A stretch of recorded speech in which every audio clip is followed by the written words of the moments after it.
If you're looking to increase conversions on your offer, there are 4 things that you can do really easily. The first one is you can ask people who have bought your offer why they bought. Open-ended question. And then pay close attention to the words they use and then look to incorporate that language into your copy. You will Mhm. also, if you ask multiple people sort of individually and have conversations with them, and especially if you have conversations with them right after they buy. So they haven't really accessed the product yet.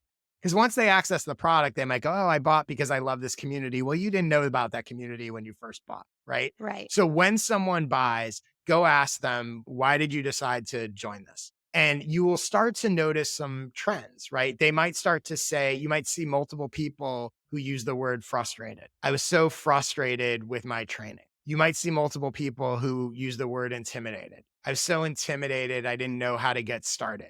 Well, now you can go back to your sales page copy and literally have stuff in there that's, are you frustrated that you can't train consistently? Are you Mhm. intimidated by all the advice out there? The words, what resonates with your buyers will resonate with and attract other buyers. So that's an easy thing to do, a few conversations with buyers. The Mhm. next thing you can do to increase your conversions is create urgency, right? With some sort of stunt. It doesn't have to be a sale. It can be a bonus. It can be anything that gives people a reason to buy now, to buy this week, to buy today versus I'll get to it sometime. Price increases are great for that. If you're going to do a price increase, always spend a week beforehand mentioning that it's going up and all of a sudden everybody's going to buy. The other thing you can do is I did this with my skill sessions where this was actually before the price went up, but I did what I called skill sessions week. And for a week, all I did was talk about them and share excerpts and provide value, not just like buy,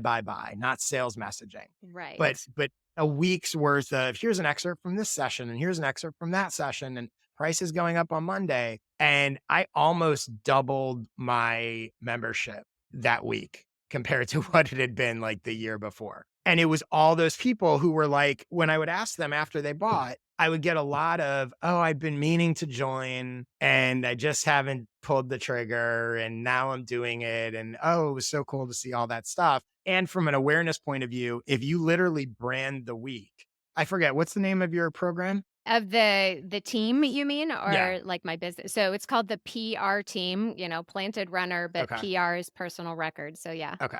So imagine if it's PR team week and all I'm going to do in my newsletter, like when I did it, it was my newsletter, it was my podcast, it was my social posts. It's all going to be PR team stuff. And I'm going to share stuff that's gone on in there. I'm going to show people what's in there. I'm going to, maybe interview some of the members or give their best tips or whatever. I'm going to make it impossible for anyone in my audience not to know this exists by the end of the week and you will see an increase. And if you can tie that with some urgency as well, a sale, a discount, whatever, a bonus, that can be A really helpful. bonus. Yeah. I can't go any Uh, lower in the price.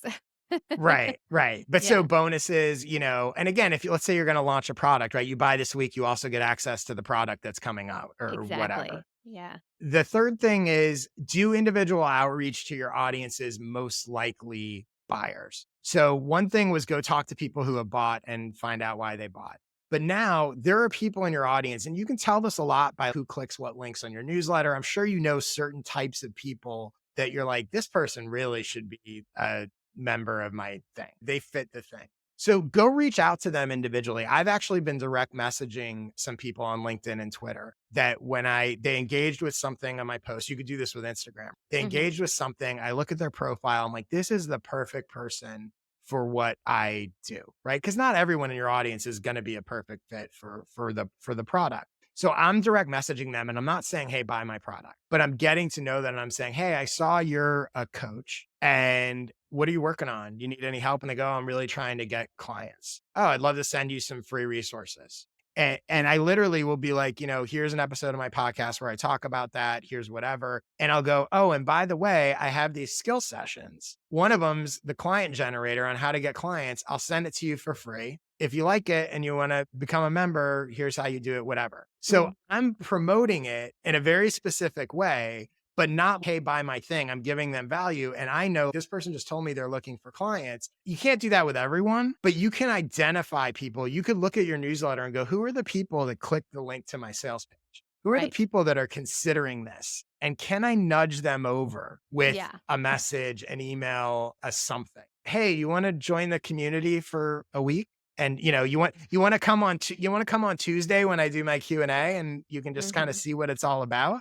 The best way to sell a product is with the product in my in Right. my opinion. So how can you have them experience a small version of the product? And then the fourth thing, the last way you can something simple you can do to increase conversions is the people who don't buy, right? Who checked it out, who visited the sales page, who you know that they're aware of it. Maybe they asked you a question about it, whatever. Again, have an individual conversation with them and about why they didn't buy. And again, pay attention to their words. You're not trying to convince them at this point, but you're trying to get information that you can then use to update your sales page. So they might say, "Oh, I didn't buy because here's a great example. I didn't buy because it's about to be winter and I'm not going to be running as much because it's Right. cold."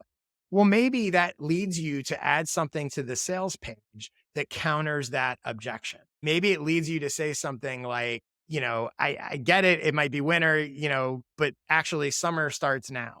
Like we talk Mhm. about things that you can be doing even when you can't go outside. So the next person that's like them is like, oh, wait, okay, maybe it does make sense for me to do this now, right? Again, that's a Mhm. rough example, but learning from in their own words what people who buy, what people who theoretically should be buying, or what people who didn't buy, why that is, can all be incorporated into your sales page and will boost conversions.